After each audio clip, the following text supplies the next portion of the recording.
करी भोले बाबा यार मनामा जी आज सब हमार पूरा करी भोले बाबा यार मनामा जी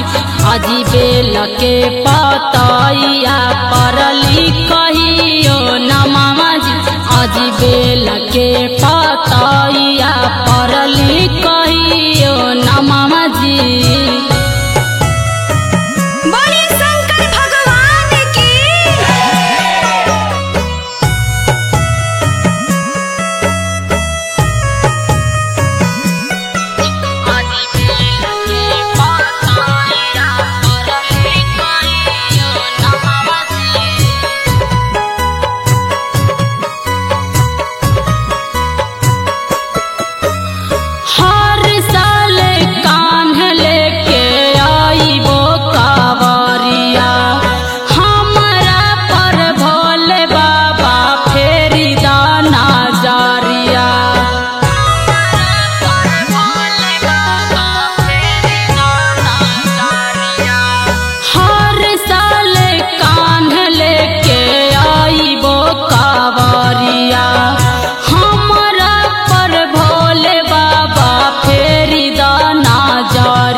अजी घरवा में एक छाना लग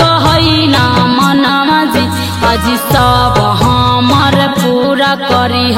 भोले बाबा यार मनामा जी अजी सब हमार पूरा करी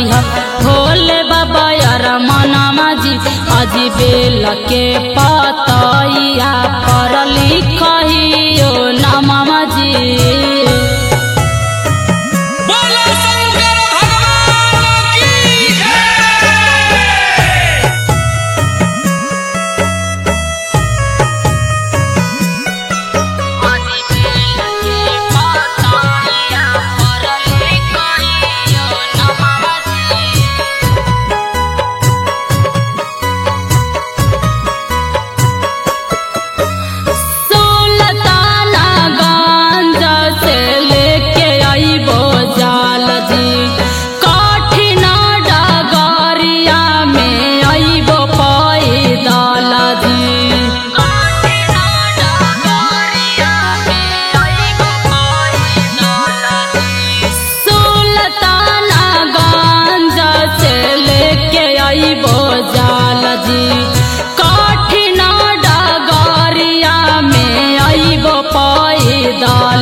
जंती राजा के मानिला कहनामा जी आज बई जंती राजा के मानिला कहनामा जी आज सब हमार पूरा करी